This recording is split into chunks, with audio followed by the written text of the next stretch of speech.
Triple H has Ric Flair in his corner. He's defending against Chris Jericho, Booker T, Kane, Shawn Michaels, and Rob Van Dam. A legit all Hall of Fame cast, I might add. I know, right? I think the only one not in the Hall of Fame right now is Kane. He went in last year, I believe. But did he? I forget. Was it last year or the year before? He's in, though. Okay. Oh, so never mind. Chris Jericho is not in yet. Will be when he's, done playing cosplay wrestling. Yeah, when he's done being the wizard. You're a wizard, Harry. Also, it's worth noting Booker T and Shawn Michaels both have 2 rings. So, yeah, right. I'm sure Triple H will get a second ring down the line too, but because he has to go in on his own. Right, I would imagine. He's only in his DX. Yeah. But anyway, this goes for about 39 and a half minutes. Kane and Chris Jericho's pyro goes off inside the chamber. I thought was really cool. Yeah, it was cool. I was like, hot damn. Because I forgot about it. I'm like, wow, I didn't see that coming. It's pretty cool that Saliva from The World is playing Chris Jericho to the ring to King of My World. That was a pretty sweet entrance. The only thing we'll never hear it again after this. Yeah.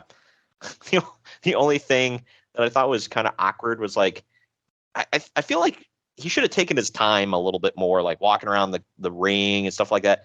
No, like he walks out, he gets in his pod, and then he's just like standing there while they're playing. Like, all right. But anyway, Triple H. For all its allure, by the way, the Garden is not that big of a arena. No. I've been in it multiple times. It's not that big. Like, people make it out to some like grand spectacle that holds like 50,000 people. 17 at most, I believe. Yeah, I think they might be able to squeeze in 20 with a crowbar, but I don't know. But the one thing I noticed about this, Triple H is literally the only dude in this match that didn't have pyro. Did you notice that? We had water spit, which is close enough. Yeah, right. I did not notice that. Of course, the New York crowd lost their damn minds for RVD. I wonder if this was his Garden debut. I don't know. Let's see, it's 2002. I'm sure he was in the Garden when the whole invasion was going on. Yeah, probably. I know the invasion technically started in the Garden, but I don't think he was there. So, yeah. Well, RVD starts with Triple H, and Trips gets busted open. RVD climbs onto Chris Jericho's pod, and Jericho pulls RVD's leg into it. He and Triple H are both trying to gang up on RVD, but they both get kicked in the face. In the face. Jericho comes in next. Booker T in after that. RVD drops Triple H and goes up to the top of the pod for a 5-star frog splash and ends up coming down with his knee in Triple H's throat, hurting him pretty damn badly. I remember watching this and didn't think anything of it until the next night. Yeah, I did. I mean, knowing what we know now, it's kind of obvious. But like looking at it then, you think he's just selling. As he like rolls over, grabs his throat, and starts like kicking his feet wildly, like he's in a. Yeah, but then you think, why the hell would he grab his throat for a splash? Right. I think RVD was able to, because like he holds that knee afterwards, like he hurt it.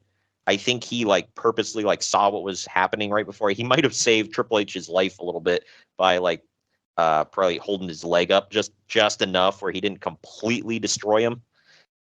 Because he was bad enough, but I don't think he required surgery or anything, luckily. I just thought he was not wrestling for like 3 weeks. Yeah. Dude, that had to freaking suck.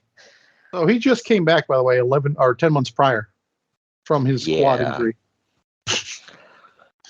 Yeah, keep in mind, within a year, he's going to tear his groin. Like, my God, dude. Yeah, he got his ass whooped during this time. But Booker T drops Rob Van Dam with a missile drop kick and pins him to eliminate RVD. Triple H gets a... I was pissed because going into it, that was my pick to win this. Yeah. Triple H gets a rope break on a pin attempt. Why is that a thing since they can't be disqualified? I don't think anybody else used a rope break. But whatever. The next entrant is Kane, who comes in like house on fire. Pun intended. Kane ends up ramming Chris Jericho through the glass of one of the pods. That busts Jericho open. It's bulletproof glass. You got to mention that because they only tell you 76 times in this match that's bulletproof. Yeah, right. Assuming that the audience at home has never seen bulletproof glass and all that, because he freaking tossed his ass into it and it just like snapped in half. It's like, oh yeah, that could stop bullets. I'm not Mr. Physics here, but if he can't stop a human body, how the hell is he gonna stop a bullet? Right. Anyway, Booker T gets a low blow from Jericho later on, a chokeslam from Kane, and then a lion salt from Jericho to get eliminated. The crowd is chanting HBK, HBK before Shawn Michaels even gets into the match. And then he conveniently comes in last. Right. He comes in and starts whooping ass right away. By the way, just an aside, I am so glad they changed the sound effect for when people come into the chamber. Because this first one, it was like, bling, like freaking Mario or some crap. I'm like, what the hell? I didn't catch that.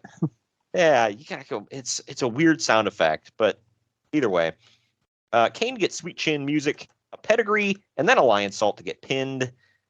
At least they made him look strong here. Jericho and Triple H team up on HBK and bust him open. After a while, Chris Jericho has Triple H in the walls of Jericho, but Shawn Michaels hits him with a sweet chin music and pins him to eliminate him. Triple H blocks a pedigree attempt from HBK, you heard that right, and then catapults him face first into the glass of a pod, breaking that one as well. Shawn Michaels, exactly, another cruiserweight. Maybe Shawn even less than. Right. Shawn Michaels ends up jumping off the pod with an elbow drop onto Triple H. Right before he hits, someone in the crowd blows a damn air horn. Yeah. Even in the replay, like he's coming down here. They were doing it all night, actually, if you go back and see it. I didn't catch it. But Triple H not obnoxiously, like Royal Rumble 92 with that guy with the ticker thing. Oh my God. Yeah. You can hear it. You can notice it, though. Triple H blocks a sweet chin music and hits a pedigree, but falls over and he can't cover him right away. This allows Michael just to kick out at 2. Shawn blocks another pedigree attempt, hits sweet chin music, and wins the World Heavyweight title as the crowd tosses the babies in the air. Uncle Dave gave this 4 1/4. I gave it 4 stars. What say you? I gave it 5. I still think this is the best Elimination Chamber ever. It was really damn good. It's hard to argue that it's the best one ever. It's yeah. I'm gonna have to really think about this, but is this the first time Shawn Michaels leaves the Garden with a title? A world title? I don't know. I'd have to look up, see what. Because he lost to Sid. He lost to Sid in the Garden? And Survivor Series. And I'm not counting house shows, by the way, but I think this may be the first time he leaves the Garden with a world title.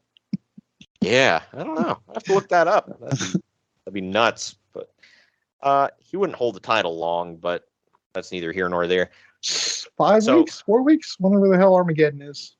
Yeah, because, that made sense.